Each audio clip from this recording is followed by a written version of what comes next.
Two Denver Human Services caseworkers and two supervisors are on administrative leave after 4 children are placed in the care of a known sex offender. Now, making matters worse, the children were then placed with a person convicted of child abuse. That's what sources are telling Call 7 investigator John Ferrugia. John, this raises serious questions about whether DHS is conducting proper background checks. That's right, Mike. The family members involved tell us, and our investigation has found, they discussed their criminal records with caseworkers before the children were placed in their custody. Yet, we found caseworkers placed the children there anyway, violating basic safety procedures.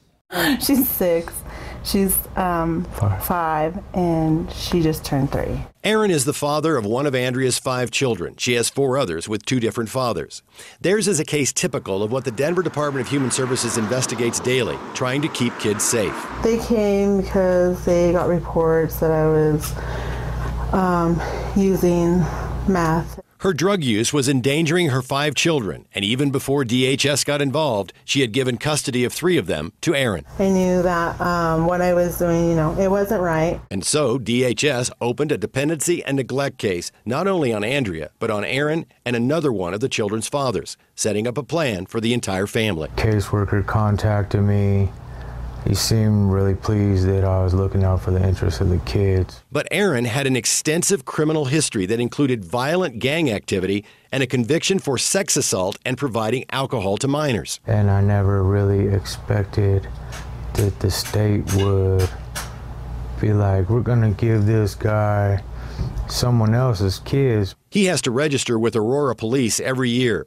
He says the DHS caseworker came to visit him and the kids with a copy of his criminal record in hand. He was like, I see here that you've had to register as a sex offender on this crime. And I told him, yeah. And Aaron says he explained the circumstances. He knew about this sex conviction. Yeah. Even though forbidden by law, the caseworker left the 3 children in his custody. What's more, a few weeks later, DHS gave Aaron custody of yet another child. A court order required that Aaron and Andrea not see one another and that Andrea could have no contact with the kids. And you both knew that? We both knew that, yes. So when a surprise visit by a caseworker caught them together at his home in late April with the children, Aaron lost custody. They didn't take the kids away because you had a sex offender record? No. Had nothing to do with that? No. It was because you violated the court order? Yes. In fact, police showed up at his Aurora home to support the caseworker in removing the children and checked his record, finding that sex offense. Shortly afterward, DHS management found out. Then an alarm goes off. This guy has a sex offense on his record. And you put the kids with him? Yeah. And immediately it was like a sweep under the rug. Our investigation has found that 2 DHS caseworkers and 2 supervisors were quietly put on leave and Aaron was cut out of the case. But there's more. When the 4 children were removed from Aaron's custody in April, they were given to Andrea's mother, Natalie. But again, apparently without a proper background check by DHS. Your mom had been convicted of what? Child neglect.